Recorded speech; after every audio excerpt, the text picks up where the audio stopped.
Médite dans le cœur, dans le centre supérieur ou entre les deux yeux, se produira l'étincelle qui dissoudra la pensée discursive, comme lorsqu'on effleure les paupières avec les doigts. Tu te fondras alors dans la conscience suprême. Ça, c'est tiré du livre tellement connu et le principal texte du Tantra connu, c'est le Vijnana Bhairava Tantra, écrit 800 ans avant Jésus-Christ. C'est un tout petit texte, mais j'en ai d'autres petites paroles à vous dire si cela vous intéresse. Ô déesse, je viens de t'exposer les enseignements mystiques ultimes que rien ne surpasse. Qu'ils ne soient transmis qu'aux êtres généreux, à ceux qui vénèrent la lignée des maîtres, aux intelligences intuitives libérées de l'oscillation cognitive et du doute, et à ceux qui les mettront en pratique. Car sans pratique, la transmission se dilue, et ceux qui ont eu la merveilleuse occasion de recevoir ces enseignements retournent à la souffrance et à l'illusion, alors qu'ils ont eu un trésor éternel entre les mains. Ô Dieu, j'ai maintenant saisi le cœur des enseignements et la quintessence des tantra. Il faudra quitter cette vie, mais pourquoi renoncerait-on au cœur de la Shakti? Ainsi qu'on reconnaît l'espace illuminé par les rayons du soleil, ainsi reconnaît-on Shiva grâce à l'énergie du Shakti qui est l'essence du soi. Voilà deux autres textes. Donc, moi, ce que je retiens de ces textes-là, c'est premièrement la méditation, la concentration. Si vous concentrez entre le troisième œil, le cœur, bien sûr, je rajoute aussi le premier chakra, vous pouvez atteindre cette dimension ultime, ce suprême, la conscience suprême. Non, je rajouterai probablement, vous devez visualiser en même temps que vous faites cette concentration. Vous pouvez faire ces concentrations sur les différents centres. Et effectivement, la véritable concentration, méditation, qui permet d'ouvrir ces centres, nous permet d'atteindre la clairvoyance à ce niveau-là, nous permet au niveau du cœur d'atteindre la compassion et d'être capable de donner et de recevoir par cet endroit l'énergie que nous voulons émettre.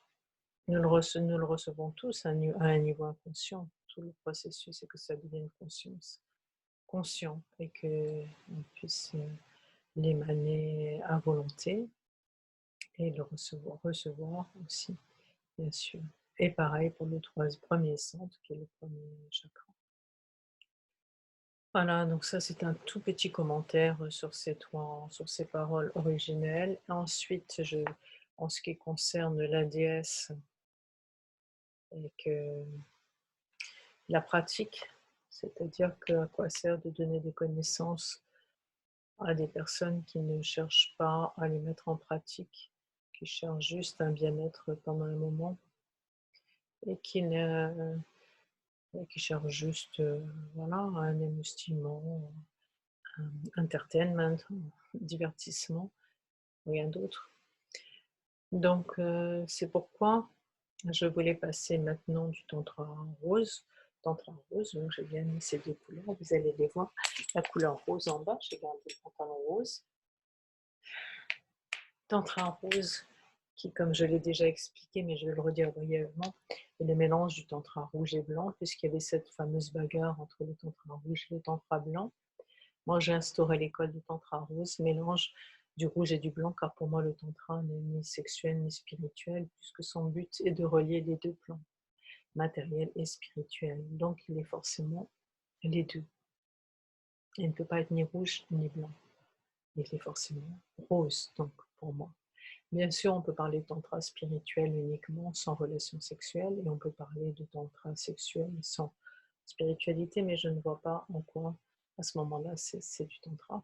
On peut pratiquer le tantra seul, sans relation sexuelle, ça bien sûr, mais le moteur sexuel est inclus dans ce tantra. Il faut bien comprendre qu'on parle de cette énergie sexuelle qu'on va faire monter, excusez-moi, qui est l'énergie vitale de base et qu'on va la faire monter petit à petit dans le corps à travers les différents chakras et réciproquement. On peut recevoir aussi du ciel cette énergie qu'on va descendre jusqu'en bas.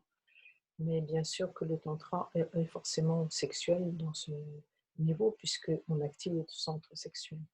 Ceci dit, il peut tout à fait être sans relation sexuelle, c'est-à-dire sans un partenaire. On peut aussi travailler à l'intérieur de soi, mais sans avoir de relation sexuelle. Pour ma part, j'ai décidé de passer du tantra. D'ailleurs, je n'ai jamais quitté ça, mais maintenant d'exposer mes deux couleurs. Donc, ce sera le rose. Le rose, c'est pour tout le monde.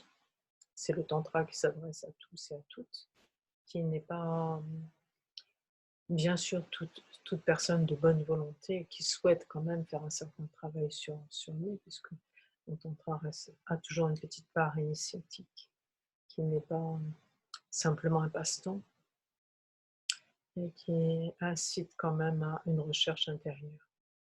Ensuite, vous avez le tantra que moi j'ai appelé doré.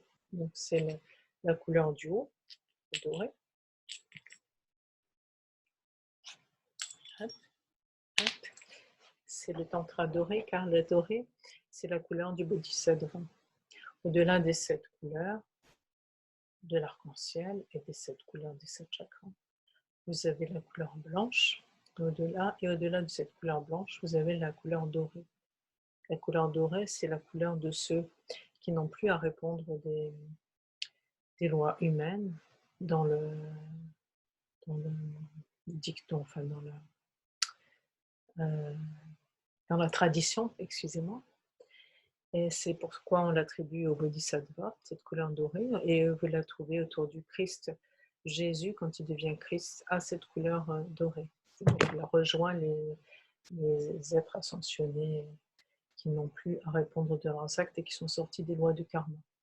C'est plutôt que de parler d'actes, on pourrait parler sortis des roues karmiques. C'est-à-dire qu'à ce moment-là, ils viennent s'incarner pour transmettre transmettre.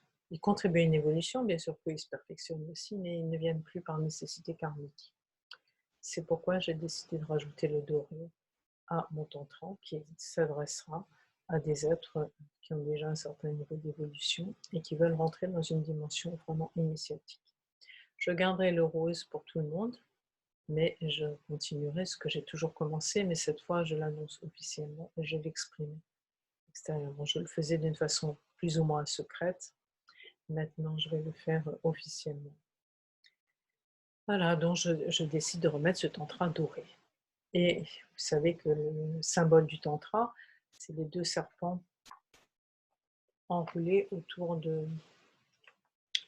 C'est les deux serpents enroulés autour de... Attendez, je regarde, je cherche le meilleur côté pour le voir, parce que l'on ne voit rien. Voilà, là. Hop, les deux serpents enroulés autour du caducée d'Hermès. Dans mon symbole, je l'ai mis autour de la fleur de lys, parce que fleur de lys, c'est mon nom qui m'est initiatique, qui m'a été donné par des grands médiums. Donc, vous voyez que dans ces deux serpents qui sont enroulés autour de la fleur de lys rouge et blanche, avec le rose au milieu, un serpent est doré et l'autre argenté. Au départ, les serpents sont gris ou sont verts et rouges et deviennent dorés et argentés en fonction des niveaux d'évolution de l'initié. Quand la personne est initiée, le serpent devient doré et argenté. Voilà, c'est des choses que je voulais mettre au point aujourd'hui, donc vous donner comme information. Je pense que certains le savent déjà, mais il faut savoir que dans notre monde actuel, de nombreuses personnes se prétendent de tantra. Très bien, il faut peut-être que cette chose se répande et je ne porte pas de jugement dessus. Je souhaite simplement qu'il y ait un discernement qui soit fait entre ceux qui savent réellement, qui ont vraiment vécu l'éveil de la Kundalini, l'illumination, etc., qui ont su à travers des actes sexuels se déplacer dans les mondes astrales, revoir leur vie antérieure et se connecter à des dimensions subtiles, voir les guides spirituels et recevoir des messages de là-haut, et qui savent donc utiliser cette force en eux qui leur permet de voyager à travers différents univers, qui ont vraiment éveillé leur chakra à travers cet éveil de la Kundalini qui, je le précise, dure 3 jours pleins. Ça n'est pas quelque chose qui dure 5 minutes, c'est quelque chose qui dure 3 jours pleins. Dans toutes les descriptions que j'ai lues, en plus de ce que j'ai vécu, ça correspondait à ces 3 jours. Donc, il y a des personnes qui sont réellement initiées, qui ont vécu tous ces phénomènes, qui ont vécu certains phénomènes même de dédoublement, de dématérialisation à certains moments, et qui sont allés aussi dans certaines profondeurs des ombres, dans certaines profondeurs, parce qu'à travers l'acte sexuel, on peut aider. Quand un être tantrique est arrivé à un certain niveau d'éveil, il peut aider les personnes à travers ces actes sexuels. Donc il va aider, mais il peut aussi aller dans certaines profondeurs, car quelquefois il faut aller dans les ombres, réactiver ou rechercher certains trésors, certaines racines, certaines choses qui s'y trouvent, certaines âmes. Et il faut pouvoir voyager dans les hautes sphères aussi. Et un véritable initié peut aller dans les deux plans, peut aller voyager dans les sphères astrales supérieures, il peut se connecter à la source et aux dimensions de l'astral supérieur, pas seulement l'astral intermédiaire. Il faut savoir que l'astral intermédiaire, beaucoup de personnes y ont accès. Je dirais même la majorité des personnes. L'astral supérieur, il faut déjà avoir fait un certain travail d'épuration sur soi. Et ensuite, aller chercher dans les ombres sans rester prisonnier des ténèbres, sans rester prisonnier de ces choses. Et il faut aussi, c'est tout un travail initiatique.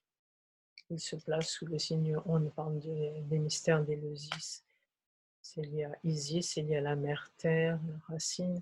Mais une femme initiatrice doit avoir traversé ces enfers, ces ombres, et avoir pu aller dans les sphères supérieures. À ce moment-là, elle peut devenir une femme initiatrice qui, lors de ses relations avec un homme, le régénère et l'amène à d'autres dimensions de conscience. Il en est de même, bien sûr, pour un homme. Je parle en tant que femme, mais il en est bien sûr de même pour un homme. Actuellement, dans notre ère, nous sommes en 2020, nous avons une ère qui est la féminité, la féminité dans son sens juste doit se réactualiser. Donc nous avons besoin de femmes réellement initiées, des sœurs qui ne se combattent pas, qui ne se contredisent pas, mais qui s'aident et qui se reconnaissent mutuellement, des merveilleuses, des femmes qui protègent la terre, qui s'en occupent et qui initient les hommes. Ça, c'est le rôle du tantrisme, qui initie l'énergie masculine pour qu'ils deviennent les gardiens de la terre de demain. Je vous souhaite une bonne soirée.